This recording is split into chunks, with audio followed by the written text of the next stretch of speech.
Hi friend, WhatsApp একটা জবরদস্ত update নিয়ে এসছে।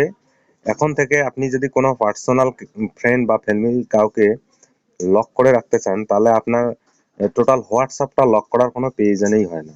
জাস্ট হোয়াটসঅ্যাপের ভিতরে থেকে তাকে লক করে রাখতে পারেন বা লক করানো সম্ভব। কিভাবে, সেই প্রসেসটাই আপনাদেরকে আজকে দেখাবো। তার জন্য আপনাদেরকে হোয়াটসঅ্যাপে যেতে হবে।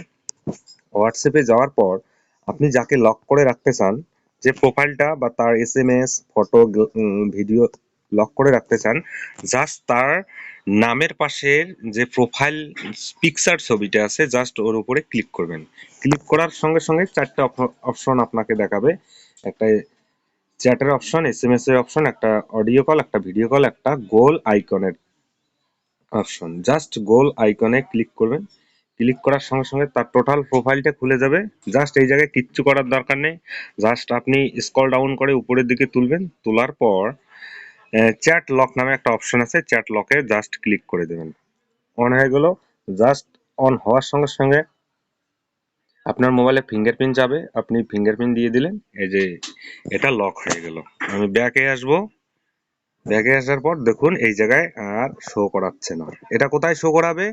এই যে উপরের দিকে দেখবেন লক চ্যাট, এই লক চ্যাটে ক্লিক করার সঙ্গে সঙ্গে আপনার আবার ফিঙ্গারপ্রিন্ট যাবে। এটাই তো লক।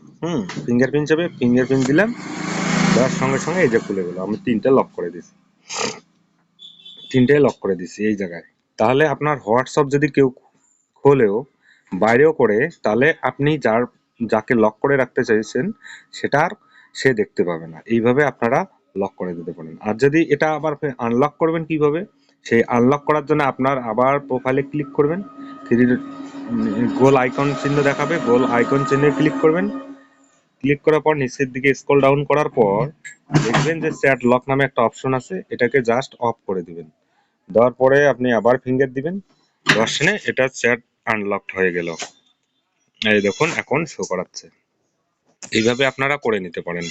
আর আমার ভিডিওটা যদি আপনার ভালো লাগে, তাহলে আমার চ্যানেলটা অবশ্যই সাবস্ক্রাইব করবেন, লাইক করবেন, কমেন্ট করবেন এবং বন্ধুদের শেয়ার করে বন্ধুদের মাঝে ছড়িয়ে দিবেন সবাইকে জানার জন্য। Thank you. সবাই সুস্থ থাকবেন, ভালো থাকবেন।